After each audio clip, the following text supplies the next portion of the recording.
Donc en gros ici, qu'est-ce qu'il faut savoir? Les vocabulaires indispensables à savoir en tant que trader. Très important, très indispensable, impossible de s'en passer. Première des choses, donc dans ce module-là de ce chapitre-là, nous allons découvrir tout simplement les thèmes de base. Ok, les thèmes comme recharger, cramer, effet de levier, les types d'ordre et tout ça. En fait, ce sont des thèmes qui vont beaucoup revenir en tant que trader. Ok, qui sont des thèmes qui reviennent fréquemment. Et c'est très important pour nous de connaître ces thèmes-là d'avance. Alors, les premiers thèmes qui seront indispensables que nous allons connaître. Donc, j'ai tout énuméré là pour vous. Et tout. Première des choses, on va commencer. Les thèmes fondamentaux des bases. De base. Premièrement, quand on dit recharger son compte, donc quand je dis je veux recharger mon compte, c'est le fait d'ajouter de l'argent sur un compte de trading par carte, par virement crypto et tout ça. Donc, quand tu n'as plus d'argent sur ton compte, tu dois recharger ton compte. Quand on dit recharger, c'est juste déposer de l'argent sur son compte. Cramer son compte. Donc, quand vous entendez quelqu'un qui dit j'ai cramé mon compte, c'est quelqu'un qui a perdu une grande partie de son capital par mauvaise gestion ou tout simplement qui a tout perdu. Ok, donc j'ai cramé mon compte, j'ai tout perdu en fait. Donc là, j'ai cramé mon compte et tout, j'ai perdu tout mon argent. C'est ça, on appelle cramer son compte. Voilà, tout simplement. Donc ça, il faut éviter ça. Il faut éviter de cramer la totalité de son argent. Il faut toujours tout faire pour avoir une petite marge. Mais ça arrive qu'on crame son compte. Même les traders professionnels crament leur compte. Ça arrive. Ok, ça dépend. Alors, maintenant, on va parler de l'effet de levier. C'est quoi l'effet de levier? En fait, l'effet de levier, par définition, c'est un outil qui permet de contrôler un volume plus grand que votre capital réel. En fait, il faut savoir une chose. Normalement, ok, normalement, vous ne pouvez pas trader avec un petit capital de 100 $, de 10 $. Vous ne pouvez pas. C'est pas possible en fait. Ok, c'est pas possible. Comme on l'avait dit, le trading avant, c'était destiné à de grands fonds d'investissement, des banques, des institutions financières et tout ça. Mais comment se fait-il qu'aujourd'hui, nous, on arrive à trader avec un petit capital de 500 $, de 2000 $, de 100 $ et tout ça? Comment on arrive? C'est tout simplement grâce au concept de l'effet de levier. L'effet de levier, qu'est-ce qui va se passer? Lorsque vous avez un capital, ok, de 1000 $ que vous déposez sur votre broker, et que vous choisissez un effet de levier qui est un effet de levier de 1.100 par exemple, le volume contrôlable de votre capital passe à 100 000 $. Donc, considérez juste que l'effet de levier, c'est quelque chose qui va venir amplifier la taille de votre capital, qui va vous permettre maintenant de prendre des positions et d'exposer un certain risque sur le marché. Ok? Donc, tout à l'heure, là, on a vu dans la démonstration, quand on a voulu créer un compte Wild Trade, on a vu l'effet de levier. On a voulu créer un compte dérive, on a vu l'effet de levier aussi. Donc en gros, l'effet de levier, c'est ce qui va venir amplifier la taille du capital qu'on a. C'est tout simplement ça. Donc, l'effet de levier vient augmenter la taille des gains pour augmenter aussi la taille des pertes. Si votre effet de levier est réduit, par exemple, c'est un effet de levier de 1.100, vous ne pouvez pas prendre des lots élevés. Je vais vous donner un exemple simple. Celui qui a par exemple 100 $, qui a déposé 100 $ sur son broker, mais qui utilise un effet de levier de 1.100 par exemple, il aura moins de possibilités de prise de position. Donc, il ne peut pas prendre beaucoup de positions en fait. Il ne peut pas prendre beaucoup de risques. Que celui qui, par exemple, a fait un dépôt de 100 $ sur son broker et a choisi un effet de levier de 1.500. Ça veut dire que celui qui a pris l'effet de levier de 1.500 peut prendre 5 fois plus de positions avec un compte de 100 $ que celui qui a pris un effet de levier de 1.100. Et vous allez vous dire que normalement, le nombre de positions que la personne doit prendre doit être proportionnel au capital qu'il a déposé sur son compte. Normalement, ça devait être ça. Ça veut dire que si tu as pris un capital de 100 $, tu dois être la taille de position ou le nombre de positions que tu dois prendre doit être proportionnel au capital que tu as déposé. Mais en réalité, ce n'est pas tout le temps ça. Parce que l'effet de levier aussi va impacter. Donc, il y a des brokers, par exemple, qui vous donnent de tout petits effets de levier. Ce qui est bien en soi, éthiquement parlant, c'est bon parce que ça va vous limiter les pertes.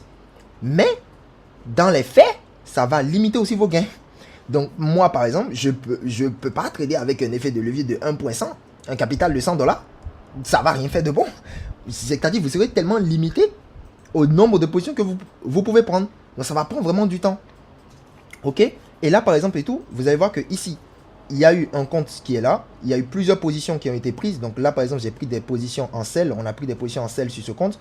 Mais au bout d'un moment, quand on était en train de prendre des positions, ça a commencé à mettre pas assez d'argent, pas assez d'argent, pas assez d'argent, pas assez d'argent.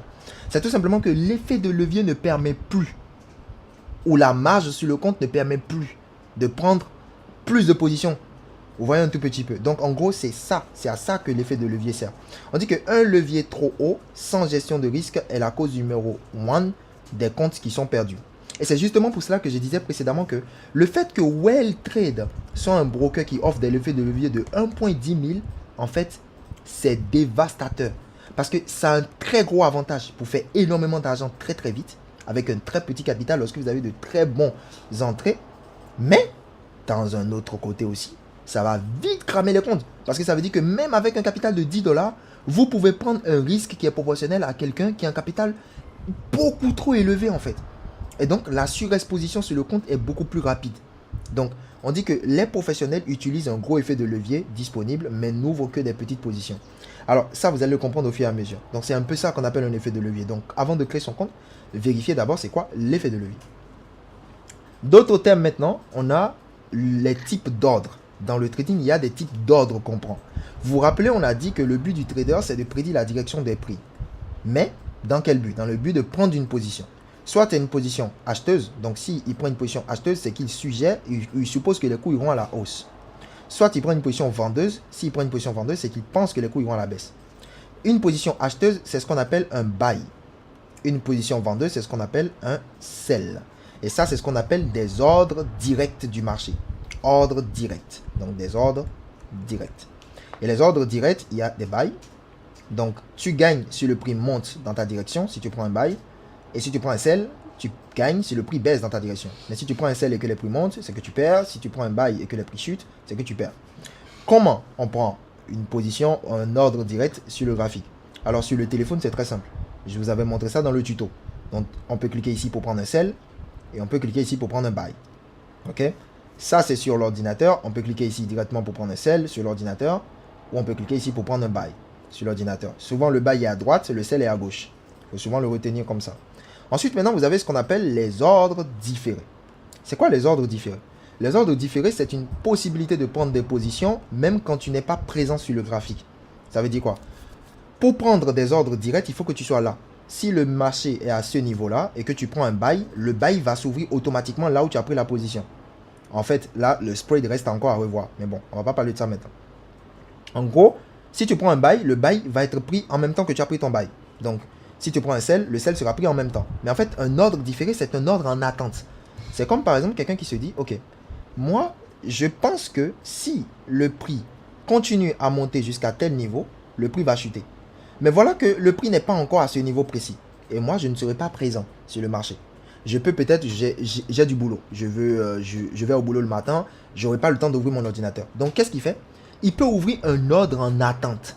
Un ordre différé. Et il va mettre ici un sell limit. C'est ce qu'on va appeler un sell limit. C'est un ordre différé de type sell limit. Ok? Un ordre différé de type limit. C'est un ordre qui se place, lorsque c'est un ordre de vente, ça va se placer au-dessus du prix. Et si c'est un ordre d'achat, ça se passe en dessous du prix. Donc, je pense que si les coûts touchent ce niveau, les coûts vont se retourner. Donc là, je place un ordre limite, donc je mets un sell limit. Le sell limit, c'est que lorsque effectivement les coûts vont toucher ce niveau, automatiquement, ça va déclencher l'ordre. Et l'ordre qui était l'ordre limite va se transformer en même temps en un ordre direct. Donc, ça veut dire que ce sera un ordre qui sera pris en même temps sur le marché. Et tout. Maintenant, si je pense que les coûts, quand les coûts vont toucher ce niveau-là, les coûts vont se retourner, en même temps, je peux placer d'avance un buy limit. Et donc, c'est un ordre différé. Donc, quand les coûts vont venir toucher, automatiquement, le buy va se déclencher sur le marché. Ce sont des ordres différés. Ça dépend de la stratégie de trading de la personne. Tout le monde n'aime pas les ordres différés. Moi, par exemple, je ne suis pas trop ordre différé. Je suis beaucoup plus ordre direct. J'aime être présent, prendre des positions sur place. J'aime pas trop les ordres différés, mais ça dépend de chacun. Ça peut aider aussi. Ok. Donc, sur le téléphone, c'est très simple. Je vous avais montré aussi dans le tutoriel. Donc, on peut placer ici, quand on voit buy limit, ça veut dire que c'est un ordre limite. C'est qu'on suppose que si le prix chute jusqu'ici, le prix va déclencher notre ordre et potentiellement monter. Donc, ça, c'est pour ça qu'on a mis un buy limit. Si on suppose que le prix va atteindre ce niveau et se retourner, on peut placer un sell limit. Et tout. Et pour le placer, c'est en cliquant sur le petit icône qui est ici, là, sur le téléphone, là. Un petit icône qui est là. On peut le placer. Sur l'ordinateur, ce n'est pas pareil. Sur l'ordinateur, par exemple, pour placer un ordre limite, il suffit juste de venir sur le graphique, de faire un clic droit et de cliquer sur Trading. Et là, vous allez voir Sell Limit. Donc, je viens de mettre un ordre limite exactement à ce niveau-là. Une fois que mon ordre limite a été placé, si les cours viennent et touchent mon ordre limite, les cours vont déclencher l'ordre limite tout simplement. Donc c'est comme ça. Donc il faut juste placer la souris sur son écran et faire un clic droit et aller dans la partie trading. Vous allez voir les ordres limites qui vont sortir. C'est comme ça que ça se passe. Et pour fermer votre ordre limite, il va suffire juste de faire un maintien sur ça et de le fermer ou d'aller le fermer directement dans la partie historique de trading tel que je vous l'avais montré. Alors ici, on va parler du deuxième type d'ordre différé. Il n'y a pas que les ordres limites, il y a les ordres stop aussi. Alors, tout à l'heure, on a dit quoi? On a dit que dans le cas d'un ordre limite, pour un buy limite par exemple, c'est que le prix a un niveau et on place toujours le buy limite en dessous du prix, en se disant que le prix va descendre, toucher ça et déclencher. Ça, c'est pour le buy limite. Maintenant, qu'est-ce qu'on... dans quel cas, par exemple, imaginons qu'on se dit que, ok, les cours sont en train de monter. Moi, je me dis que si jamais ça dépasse ce niveau-là, si ça touche ce niveau, ça va continuer à monter. Dans ce cas-là, ça ne sera pas un buy limite qu'on va mettre parce que c'est impossible de mettre un buy limite au-dessus du prix. On ne peut mettre que ce qu'on va appeler un buy stop. Ça veut dire que si les cours sont en train d'aller et que ça touche notre buy stop, ça va déclencher un buy. Et ça a intérêt à continuer à monter. C'est ce qu'on va appeler un buy stop. Ok? Donc imaginons qu'on arrive à prédire que le marché va avoir une forte volatilité à la hausse. Dès que la volatilité commence, on peut mettre un ordre stop en se disant que si jamais les cours touchent cet ordre stop, ça va continuer en fait en même temps avec l'ordre et déclencher notre ordre en achat. Donc c'est ce qu'on appelle un buy stop. Ensuite, vous avez ce qu'on appelle un sell stop. Le sell stop, c'est l'inverse. Donc je me dis que les cours vont être en train de chuter. Si ça touche ce niveau-là, ça va déclencher un ordre en sell. Donc je mets un sell stop là. Et si ça touche ça, ça déclenche le sell stop pour continuer à chuter. Donc c'est ce qu'on va appeler l'ordre en stop. Donc les ordres différés prennent et permettent de respecter un plan précis sans émotion. Oui, donc sur le téléphone c'est pareil. Il faut juste faire un clic droit, ok, et pour placer que ce soit un buy stop, un sell limit ou un sell stop ou un buy limit. Voilà tout simplement ce qu'il faut savoir. Ensuite, maintenant, vous avez des expressions de gestion de risque qui sont très intéressantes et qui sont très nécessaires ici à comprendre. La première expression de gestion de risque, c'est ce qu'on va appeler un stop loss. C'est quoi un stop loss? Quand on dit, un trader va dire, oh, aujourd'hui j'ai touché un SL. SL, c'est quoi SL en fait? SL, ça veut dire stop loss. Et stop loss, c'est quoi? C'est limite de perte. C'est là où je veux limiter ma perte. Parce que lorsqu'un trader va se dire que, ok, je prédis potentiellement que les cours vont toucher ce niveau et les cours vont chuter. Mais en fait, les cours ne vont pas toucher en même temps là où vous avez pris votre buy, votre sell plutôt, et directement commencer à chuter. Les cours peuvent retracer, c'est-à-dire que ça peut aller un peu contre vous avant d'aller dans votre direction.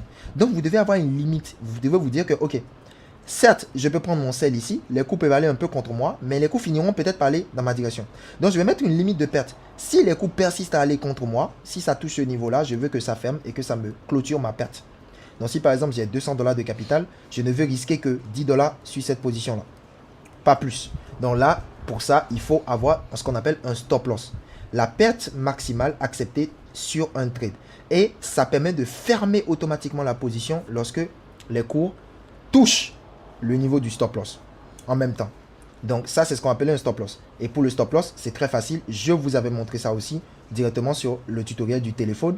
Pour l'ordinateur, c'est pas compliqué. Pour cela, on va sur l'ordinateur, on va ouvrir un nouveau graphique. Donc je vais prendre un graphique synthétique.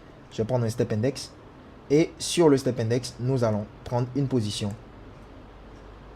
en vente. Une fois qu'on prend une position en vente et tout, nous avons deux possibilités de placer le stop loss. Lorsque je clique sur ma position comme ça, j'ai la possibilité, comme c'est un sell, c'est un ordre en vente, j'ai la possibilité de mettre le stop loss au-dessus de l'ordre et le take profit en dessous de l'ordre. Par exemple, je vais fermer ce qui est là. Et vous allez voir que si j'efface par exemple mon niveau de stop loss, j'ai effacé complètement la position. Je vais refaire la démo pour que vous puissiez bien comprendre. Je vais repartir sur un time frame. Voilà, qui est le time frame du M1. Alors là, voici là où les cours sont. Je me dis que les cours vont potentiellement chuter. Je prends une position de vente. Voilà là où j'ai pris ma position de vente exactement. Je vais activer l'historique de trading là. Ok, donc là on voit que j'ai pris une position en vente. Je ferme. Maintenant, je ne veux pas que les cours, je me dis que si les cours arrivent à ce niveau, ça doit fermer ma position. Et si ça arrive à ce niveau, ça doit fermer aussi ma position. Donc, techniquement, sur cette position-là, voici là où j'ai pris la position. Mais voici mon niveau de stop loss maximal. Et voici mon niveau de take profit. Donc, c'est là mon objectif de profit. C'est là l'objectif de profit. C'est là ma limite de perte. Donc, pour la limite de perte, qu'est-ce que j'ai? J'ai deux options. Soit, comme c'est une ordre en vente, je clique sur l'ordre, je tire. Dès que je clique sur l'ordre comme ça et je tire en haut, ça va directement me placer ma limite de perte. Donc là, on voit que ça met en même temps SL là, directement ici. Et si je prends ça par exemple, je tire vers le bas, comme c'est un sell, les take profit restent toujours en bas des sells et restent toujours au-dessus des buy. Donc je mettrai mon take profit ici. Hop, ça me met en même temps niveau de TP. Donc voici le niveau de SL, voici le niveau de TP. Pour le moment, les coûts sont en train d'aller contre moi, donc forcément, je suis en perte. Et tout ça. Donc c'est comme ça on place le SL et le TP. Mais on n'est pas obligé de le mettre comme ça. Comment on peut le mettre? Il y a deux autres solutions. L'autre solution, c'est qu'on peut cliquer rapidement sur la position ici. On fait un clic droit sur la position. On va dans modifier. Une fois qu'on est dans modifier, voici notre ordre qui est là. On peut modifier directement le niveau de prix du SL et le niveau de prix du TP directement ici. Voilà, donc si par exemple je vais mettre mon SL ici, je prends l'outil du croisé de réticule, je vais mettre peut-être mon stop loss à ce niveau-là. À ce niveau-là, je vais mettre mon stop loss à 79,29.33. 79,29.33, je vais mettre mon SL. Donc je fais clic droit, modifier, SL, je mettrai 79,29.33 au point 3 plutôt. Modifier le stop loss. Et vous avez vu que directement le stop loss est déplacé pour aller se positionner en haut.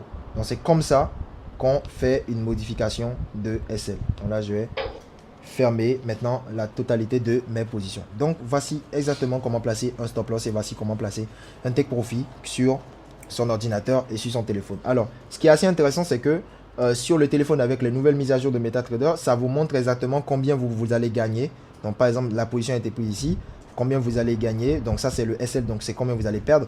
Vous allez sur cette position là qu'on a prise ici, on est en train de risquer 0,95 $. Et en termes d'objectif de profit, on est en train de viser par exemple 1,85 $ pour une seule position. Il faut savoir qu'on peut ouvrir plusieurs positions en fait. Voilà un tout petit peu. Donc en gros, c'est ça l'explication derrière le stop loss et le take profit. Maintenant, on va expliquer c'est quoi le trailing stop. Trailing stop, c'est quoi? Un trailing stop, c'est un stop loss suiveur. C'est un système qui permet de sécuriser sa position. Je vous donne un exemple simple. C'est quoi un trailing stop? Si par exemple, vous prenez une position acheteuse ici et que les cours effectivement commencent à aller dans votre direction, vous pouvez dire, ok, moi je paramètre mon trailing stop d'avance d'enseigne à ce que à chaque fois que les cours évoluent dans ma direction, lorsque je veux bouger ou sécuriser ma position de 10 points, ok, donc qu'est-ce qui va se passer? À chaque fois que les cours vont aller dans ma direction de 10 points, mon niveau de stop loss va se déplacer. Donc mon stop loss va se placer ici. Quand les cours vont évoluer de 10 points. Quand les cours évoluent encore, mon stop loss se déplace automatiquement. Je n'ai pas besoin de faire ça moi-même. Donc, si les cours continuent à évoluer, mon stop loss se déplace ici. Comme ça, qu'est-ce qui va se passer? Même si les cours se retournent complètement contre moi, et commence à se retourner, la position va automatiquement se fermer. Et là, vu que j'avais pris ma position ici, je vais gagner toute cette marge-là. Et tout, je gagnerai ça. Ça permet en fait de sécuriser une position progressivement, automatiquement. On n'a pas besoin de le faire manuellement. Donc, c'est la logique du stop loss suiveur. C'est ce qu'on appelle le trailing stop. Ok? Donc, SL qui suit le prix automatiquement protège les gains tout en laissant courir les profits. Et c'est un peu comme le break-even. Donc, le break-even, c'est quoi? C'est lorsque, par exemple, vous prenez une position. Donc, j'ai pris une position ici en sell. Donc, j'ai ouvert en sell. J'ai mis mon stop loss en haut. Donc, j'ai mis SL. Et j'ai mis TP. Les cours sont en train d'aller dans ma direction. J'ai la possibilité de déplacer le stop loss qui était normalement une limite de perte et de le mettre maintenant en profit. Donc par exemple, je mets mon stop loss ici. Voilà, donc qu'est-ce qui va se passer? Même quand les cours vont retourner, ils vont juste toucher le stop loss et vu que j'avais pris mon sell ici, j'aurais gagné quand même de l'argent. Je ne vais pas sortir en perte. Donc c'est la possibilité en fait de sécuriser une position qui a déjà été prise ou de déplacer un stop loss. C'est ce qu'on appelle le break-even. Contrairement au trailing stop, le trailing stop, c'est un stop loss suiveur, c'est-à-dire qu'il va suivre la position automatiquement. Et pour faire activer le trailing stop, ça se fait sur l'ordinateur. C'est très très simple. Et tout, je viens sur une position par exemple que je prends. Donc là par exemple, je vais prendre une position en sell. J'ai ouvert un sell. Je vais faire un clic droit sur le sell que j'ai pris.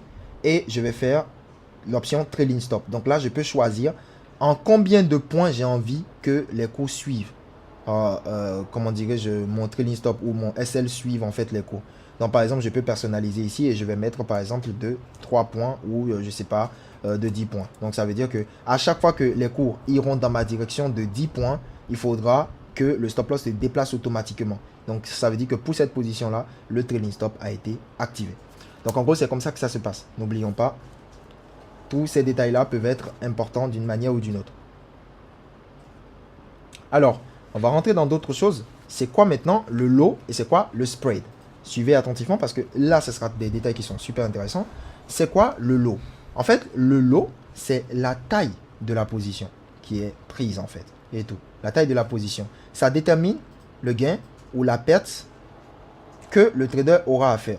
Avez-vous remarqué que avant que je ne prenne une position ici, il y a un chiffre qui se retrouve là. Il y a un chiffre qui est ici, au milieu là. Donc, je vais prendre un sell ou que ce soit un buy, il y a un chiffre qui est au milieu ici. C'est ce chiffre-là qu'on appelle le low. Le low, c'est le multiplicateur de la valeur des pips ou des points sur le marché par rapport au dollar. C'est tout. Ça veut dire quoi? Ça veut dire que si par exemple, sur ce marché-là, j'ai pris un lot de 0,1, ça fait 0,10. Pour un lot de 0,10 et tout, une fois que le marché va, là j'ai pris un sell, hein, j'ai pris une position en chute ici. Si le marché respecte ma direction et va dans mon sens, et va par exemple dans mon sens de 50 points. Voilà. Là, j'ai pris un sell ici. Si les cours respectent ma direction et vont dans mon sens alors que j'ai pris un lot de 0,1, cela voudrait dire que lorsque les cours vont respecter ma direction de 500 points, je vais gagner ici 5 $. Si je prends une seule position avec un lot de 0,1. Ça, c'est sur le step index parce que le marché sur lequel j'ai pris ma position, l'actif sur lequel j'ai pris ma position, c'est le step index. Mais retenez que ce n'est pas la même chose sur tous les marchés. Ok? Parce que le lot peut changer quand on va sur un marché. Ok? Et la manière de comptabiliser le nombre de points par rapport au lot peut varier d'un marché à un autre. C'est pour cela que les traders, généralement, on utilise ce qu'on appelle un lot size. Ok? Un lot size, c'est ce qui permet en fait aux traders de savoir exactement comment le lot s'adapte au nombre de points sur le marché. Et c'est ça qui va faire que, imaginons-nous une chose, pour que vous puissiez comprendre réellement ce que je suis en train de dire. Je vais faire CTRL-T. On va dans les trades, donc ça c'est le trade que j'ai en cours, et on va fermer le trade. Maintenant, on va prendre deux positions. J'ai pris une position ici avec un lot de 0,010, donc je vais prendre un sell. Et là, je vais prendre maintenant un sell avec un lot de 1. Voilà, nous avons deux positions qui ont été prises exactement au même endroit sur le marché. La première position a été prise avec, à ce niveau de prix-là, la deuxième position aussi. Les deux ont été prises exactement au même endroit. La première position, qui est celle-ci, a été prise avec un lot de 0,1.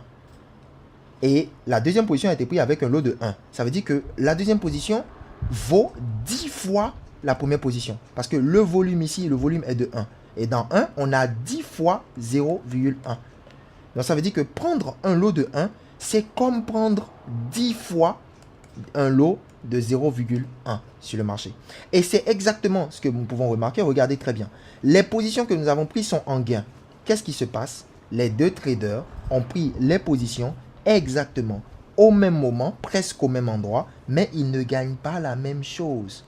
Ils ne gagnent pas la même chose. Je vais essayer de tirer ça ici pour qu'on puisse bien comprendre ce que je suis en train d'expliquer. Regardez bien. On a pris les positions au même moment, mais la première position qui a été prise avec un lot de 0,1 est en train de gagner 0, et quelques dollars, pendant que la personne qui a pris un lot beaucoup plus risqué est en train de gagner 9 $. Ça veut dire que ce que vous allez gagner peut être aussi proportionnel au nombre de lots que vous avez pris. Ça, ce n'est plus une question de capital. C'est dans ce genre de cas que vous aurez deux traders. Un premier trader qui se retrouve ici, qui a 100 $ de capital. un deuxième trader qui se retrouve ici, lui aussi, il a 100 $ de capital. Les deux, ils ont tradé au même moment, sur le même marché, en prenant le même type d'ordre qui est peut-être un ordre en buy. Sauf que celui-ci, il a pris un buy avec un lot de 1. Celui-là, il a pris un buy avec un lot de 0,1. Au final, les deux ont atteint leur take profit. Donc, ça veut dire qu'ils ont fait un profit. Ils ont atteint leur objectif de gain. Sauf que celui qui a pris le buy avec un lot de 0,1 gagnera beaucoup moins, pour ne pas dire 10 fois moins, que celui qui a pris le buy avec un lot de 1. Mais attention, en cas de perte, celui qui a pris le lot le plus élevé perdra plus d'argent que celui qui a pris la position avec le lot le moins élevé. Donc ça veut dire que c'est un couteau à double tranchant qui va dans les deux sens. Plus la taille du lot que vous prenez est conséquente, plus vous allez faire énormément de profits ou vous allez faire aussi énormément de pertes. Et là, comment se passent les lots? Si par exemple on prend un lot de 0,1 et qu'on prend la position 1, 2, 3, 4, 5, 6. Donc là, je suis en train de prendre plusieurs positions. Voilà. Là, je viens de prendre plusieurs positions. J'ai pris plusieurs positions. Ok. Une seconde. Là, j'ai pris plusieurs positions ici. J'ai pris 1, 2, 3, 4 positions avec tous des lots de 0,01, 0,01, 0,01 et 0,01. Ça veut dire que toutes mes 4 positions ont un total de lots de 0,4. Donc, quelqu'un qui prend un lot de 0,4 est exactement comme quelqu'un qui a pris 4 positions avec 4 lots de 0,01. C'est aussi simple que ça. Donc, c'est exactement comme ça que les lots fonctionnent. Maintenant, il y a des gens qui préfèrent prendre plusieurs positions avec des petits lots plutôt que de prendre une seule grosse position avec un gros lot. Ça, c'est en fonction de la stratégie de la personne et tout. Il y a une explication à tout. Donc, c'est ce qu'on appelle le lot. Le lot vient multiplier la valorisation de la position. Mais avant d'appliquer un lot, il faut connaître le lot size. Parce que, par exemple, sur le Step Index, là où on vient de prendre la position, le plus petit lot est de 0,1. Alors que si vous allez sur la volatilité 75 sur les marchés de dérive, le plus petit lot est de 0,001. Les lots ne sont pas pareils sur tous les marchés. C'est pour ça qu'il faut prendre le temps de visualiser. Et ça, c'est ce que j'aime pas trop sur dérive. Les lots ça varie d'un marché à un autre. Alors que sur WellTrade, les lots sont un peu pareils. Généralement, sur tous les marchés de WellTrade, sauf sur les Pen X et les Gain X, le plus petit lot est de 0,01. Partout, c'est pareil. C'est juste au niveau du nombre de points que ça comptabilise pour valoir 1 $ que ça peut changer d'un marché à un autre. Ça, c'est ce qu'on va appeler le lot. Maintenant, on va parler de ce qu'on appelle le spread. Parce que dans tout ça, on va se poser une question. Comment le broker gagne de l'argent? Comment il gagne? Parce que imaginez-vous un trader qui vient, il trade et que tous les traders sont rentables. Comment les brokers gagnent de l'argent en fait? Les brokers, ils gagnent de l'argent de différentes manières. Ils gagnent de l'argent en prenant des frais. Parfois, ils gagnent de l'argent lorsqu'on perd de l'argent. Là, c'est quand on trade avec des brokers market makers qui trade à contresens des traders. C'est des choses qui existent. Mais en fait, la réelle manière de gagner de l'argent pour ces brokers, c'est de gagner de l'argent sur des petits frais de commission. Les brokers prélèvent des petits frais de commission sur chaque position qu'on prend. Ok? Imaginez-vous, lorsque le marché est par exemple exactement à un niveau de prix, le niveau de prix, comment dirais-je, le niveau de prix 0,111 et le marché par exemple est exactement à ce niveau de prix là. En fait, lorsque vous allez ouvrir une position exactement à ce niveau de prix, lorsque vous allez prendre un buy, vous n'allez peut-être pas le remarquer sur les indices synthétiques, mais le broker prélève un spread. Et qu'est-ce qui se passe? Automatiquement à l'endroit où vous ouvrez le buy, il y a un minuscule décalage qui se crée. Au lieu que le buy soit ouvert exactement ici, le buy va s'ouvrir légèrement quelque part en haut ici. Donc, il y a un petit décalage qui se crée là. Et ce petit décalage-là, c'est les frais de commission que le spread du broker prend ou que le broker prélève. C'est ça qu'on appelle le spread et tout. Et parfois, le spread peut être colossal. Et en fonction du style de trading de la personne, le spread peut être vraiment dégueulasse. Mais attention, soyez rassurés, les spreads des indices synthétiques ne sont pas vraiment colossales. Comme les brokers sont les seuls qui proposent ces marchés-là, ils sont vraiment extrêmement rentables. Donc, ils peuvent proposer des spreads qui sont très bas pour pouvoir avoir une bonne marge sur la quantité plutôt que sur, comment dirais-je, le volume. Voilà en quelque sorte et tout. Donc le spread, c'est cette petite commission-là que le broker va prélever sur chaque position, ce qui va créer parfois des décalages en tout. Donc en gros, les spreads sont beaucoup plus remarquables sur le téléphone. Donc lorsque vous êtes sur le téléphone, sur la partie cotation, vous allez vérifier, vous allez voir ici le spread. Par exemple, le spread sur ce marché est de 22 pips. Le spread sur l'euro USD est de 16 pips. Le spread sur l'euro l'AUD USD est de 17 pips. Et tout. Ok, et très souvent, généralement, le spread, il y a une règle que vous ne devez pas oublier. Écrivez ça quelque part, vous allez le comprendre plus tard. Il faut toujours ajouter le spread à la taille de son SL et diminuer le spread à la taille de son TP. Ça veut dire que si votre SL est de 500 points et que votre spread est de 50 points, en réalité, votre SL, ce que vous perdrez, n'est pas de 500 points. Vous allez perdre 550 points parce que le broker lui-même, il va prélever ses 50 points. Donc, vous allez perdre 550 points. Il faudra compter ça. Alors que si vous faites un objectif de profit et que votre objectif de profit est par exemple de 1000 points, en réalité, vous n'allez pas gagner 1000 points. Vous allez gagner 950 points parce que le broker, lui, va prélever ses 500 points de spread dedans. Donc, en réalité, retenez-le, le spread s'ajoute aux pertes et se retranche des gains. C'est pour cela que généralement, il y a des traders, ils font des calculs et à la fin, lorsqu'ils finissent de prendre des positions, les calculs ne sont potentiellement pas respectés. Vous voyez un tout petit peu. Donc, en gros, c'est, comment dirais-je, quelque chose qui est très intéressant. Sur l'ordinateur, pour vérifier le spread, ça peut être parfois un peu plus compliqué. Hein. Il faut regarder dans les détails. Par exemple, on avait l'habitude d'appuyer sur le raccourci clavier CTRL plus M. Pour vérifier ça sur les ordinateurs, ça nous sort la liste des marchés comme ça et on peut voir le spread ici qui est bien écrit, comme par exemple sur la volatilité 50, on voit que le spread ici est de 180 points. Sur la volatilité 75, le spread est de 2853 points. Sur la volatilité, le crash 1000, le spread est de 3334 points. Le spread peut varier aussi, le spread peut changer, etc. Donc, on a ces spécificités-là qu'on peut vérifier. Alors, ici maintenant, on va connaître d'autres détails qui sont super intéressants aussi qu'il faut savoir avant de faire quoi que ce soit. Et tout, on va connaître maintenant ce qu'on appelle la marge. C'est quoi la marge? Par définition, la marge est le montant minimum bloqué par le broker pour maintenir une position ouverte. Ok? Je vous donne un exemple simple et tout. Là, actuellement, comment dirais-je? Vous avez un capital de 8000, comment dirais-je? Non, ça, c'est trop complexe. Je vais prendre un exemple très bête. Vous avez un capital de 500 $. Lorsque vous allez ouvrir une position sur votre téléphone, vous allez voir des informations qui vont sortir. L'information, la première information qui sort, c'est la balance. La balance, c'est quoi? C'est le capital qui est sur le compte.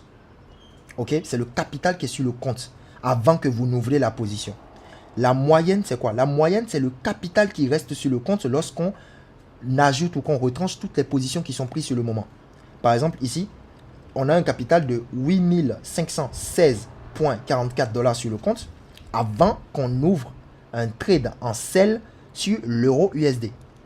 Le trade qu'on a ouvert qui est en sell actuellement a été ouvert avec un lot de 1. Donc, on sait ici que c'est un lot de 1. Actuellement, le trade est en train de faire moins 57 $. Le trade n'a pas été clôturé, mais le trade est toujours en cours. Ça fait moins 57,86 $. Et tout. Donc, qu'est-ce qui se passe? La totalité des positions en cours font moins 57,86 $. Qu'est-ce qui va se passer? Au niveau de la moyenne ou du moyen, ça va tout simplement retrancher les 57,86 du compte. Ça veut dire que sur l'instant présent, si vous fermez votre trade, voici combien votre capital restera. Ça veut dire que même si le trade est en gain, même si vous faites plus 300 $, la moyenne ici va vous afficher 8516 $ plus les 300 $. Donc la moyenne va vous afficher 8816,44 $. Mais tant que vous n'avez pas fermé la position, le capital ici, voici exactement là où votre capital est. Ça veut dire qu'un trade qui était en gain peut complètement revenir en perte tant que vous n'avez pas fermé la position. Donc le moyen ici, ou la moyenne, va vous afficher tout simplement la valeur de votre compte ou la valeur de votre capital à la clôture de tous vos trades. Ça, c'est vraiment à la clôture des trades. Et ici, maintenant, vous avez la marge. La marge, c'est quoi? La marge, c'est le petit montant que le broker bloque dans votre capital pour permettre à une position de rester en cours. Ça veut dire quoi? Ça veut dire que, en gros, quand vous voulez prendre en fait un trade, il faut que le broker bloque un montant dans votre compte pour permettre à la position de rester en cours. pour pouvoir prendre ce trade-là sur l'euro USD, le broker a été obligé de bloquer 176,57 $ du compte qui était de 8000. Donc, un seul trade que j'ai ouvert, le broker a bloqué ce montant-là sur le compte pour permettre en fait à la position d'être en cours. Ça veut dire que si je reprends une autre position, le broker va rajouter une somme qui sera obligé de bloquer à chaque fois pour permettre à une position d'être en cours. Et tout. Et donc ici, on va retenir quelque chose. On dit que plus l'effet de levier du compte est faible, plus la marge est élevée. Ça veut dire que plus l'effet du levier, donc si par exemple vous avez un compte de 100 $ avec un effet de levier de 1,1 et tout, quand vous allez ouvrir une seule position, même avec un lot de 0,1, directement le montant que ça va bloquer pour permettre à cette position d'être active ne va pas vous permettre d'ouvrir un autre trade. Alors que plus l'effet de levier est élevé, plus la marge que le broker prend par position est minime. C'est ça en fait la nuance qu'il faut faire et tout. Et donc ici par exemple, on a un exemple qu'on peut suivre sur le prochain diapo. Si on passe au prochain diapo ici, vous allez voir que là par exemple, je suis sur mon compte dérive. Sur un compte dérive, voici ma balance. Ma balance est de 6540 $. Ça veut dire que sur mon compte actuellement, j'ai 6540 $. J'ai pris un trade sur la volatilité 25 avec un lot de 0,005. Ça, c'est sur la volatilité 25S. Le broker a bloqué au niveau de la marge 0,95 $ pour permettre d'ouvrir ce trade. Ça veut dire que pour ouvrir un trade sur le V25S, sur le moment là où je fais cette vidéo, le broker bloque au niveau de la marge 0,95 $. Ça veut dire que même si on a $1 sur notre compte, on peut prendre une position sur la volatilité 25S. Ça veut dire que même avec $1 de capital, on peut trader la volatilité 25S. C'est très important de maîtriser ces informations. Alors que si on passe sur un autre marché de dérive toujours, qui est la volatilité 51S, et qu'on prend une position avec le même lot qui est de 0,05, la marge que le broker prend pour ce marché-là, pour une seule position avec le même lot, est différente. Le broker bloque 0,43 $ pour permettre à cette position d'être ouverte. Donc, c'est comme ça que la marge, ça se passe. Alors que sur les marchés de well trade aussi, c'est différent et ça varie d'un marché à un autre. Par exemple, sur un marché de well trade qu'on appelle le FXVOL 20, j'ai pris une position d'achat avec un lot de 0,01 et le marché, j'ai un capital de 100 $, donc ça c'est un compte réel. Le broker a bloqué au niveau de la marge 0,23 $ pour permettre à tes positions d'être ouvertes.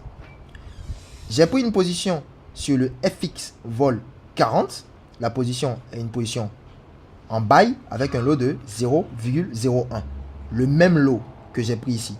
Mais la marge que le broker a bloqué pour ce marché-là est de 0,41 alors que ici, la marge est de 0,23. Ça veut dire qu'il y a une petite nuance en fait à faire au niveau de la marge. Ça va vous permettre de savoir, ok, avec mon capital, quels sont les marchés que je peux trader. Avec mon capital, quels sont les marchés qu'il vaut mieux ne pas trader. Des marchés qui prennent énormément de marge et de frais quand on veut trader. Donc, c'est exactement comme ça que la marge se passe. Et là, on a un détail qui est très important qu'il faut retenir. Ce détail, c'est tout simplement quoi? C'est tout simplement le fait qu'on dit que plus l'effet de levier du compte est faible, plus la marge est élevée. Si votre marge libre tombe trop bas, vous avez ce qu'on appelle un appel à la marge, ce qu'on appelle le fameux margin call, la notification que les traders n'aiment pas du tout recevoir. Donc ça veut dire qu'à chaque fois que vous serez en train de prendre des positions, il faut savoir que ça vous pompe de la marge. Et si cette marge-là, elle est complètement épuisée, ça va vous signaler un margin call et c'est complètement terminé. Une fois que ça signale un margin call, ça veut dire qu'il n'y a plus de marge en fait. Si le compte est en train d'aller en perte, le capital ne va pas résister. Ça va cramer et bousiller le compte. C'est ce qu'on appelle le margin call, l'appel à la marge en fait.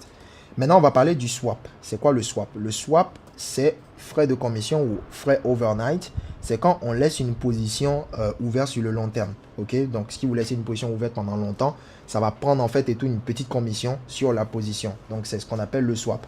Par exemple, on a pris une position ici et quand on clique, on voit qu'il y a un swap qui est en train d'être prélevé ici. Donc en gros, c'est un peu ça.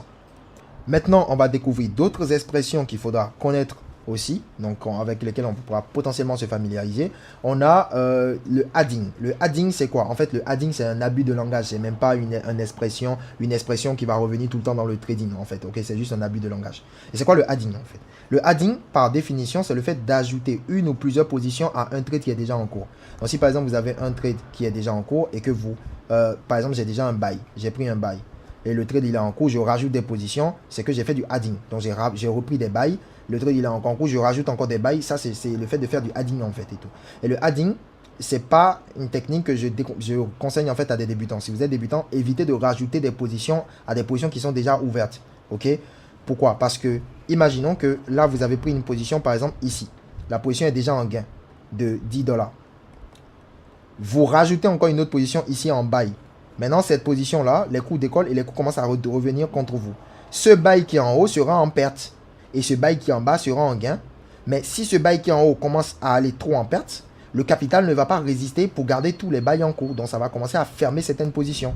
Ok? La marge ne va pas suffire. En fait, donc évitez le adding si vous n'êtes pas vraiment avancé dedans. Certaines personnes appellent ça le hedge et tout. Mais bon, appelez ça comme vous voulez, c'est l'explication derrière. Alors, on fait ici un récapitulatif. On a parlé du lot, on a parlé du spread, on a parlé de la marge, on a parlé des ordres différés, des ordres limites et tout ça. On a parlé de c'est quoi un sell, c'est quoi un TP, un trailing stop, le adding, le swap. On a parlé, comment dirais-je, de toutes ces différentes choses-là et aussi surtout de l'effet de levier que j'ai oublié de mettre ici. Et donc, voici les expressions avec lesquelles on va beaucoup se familiariser et qui sont vraiment indispensables en fait, ok? Qui sont les bases de la fondation même de tout trader. Si vous ne connaissez pas ces expressions-là, ça peut potentiellement vous créer en fait des problèmes. Donc, nous sommes à la fin du deuxième chapitre, ok? Et dans ce chapitre-là, si je fais un petit récapitulatif, qui est un chapitre très très long hein, quand même, on a parlé des différentes plateformes qu'on va utiliser, on a parlé des règles qu'il faut savoir, l'importance du compte démo, les notions qu'il faut retenir. Et dans la prochaine étape, maintenant, nous allons commencer par parler des fondamentaux de l'analyse technique même et tout. Donc, c'est quoi tout ça là, une fois qu'on connaît déjà ces détails-là, ok, qu'est-ce qu'il faut savoir maintenant avant d'aller sur le marché et commencer maintenant par faire des analyses et tous les différents détails qu'il faut aussi savoir. Je vais vous les expliquer de manière très très claire. Donc, si vous êtes prêts, chapitre suivant.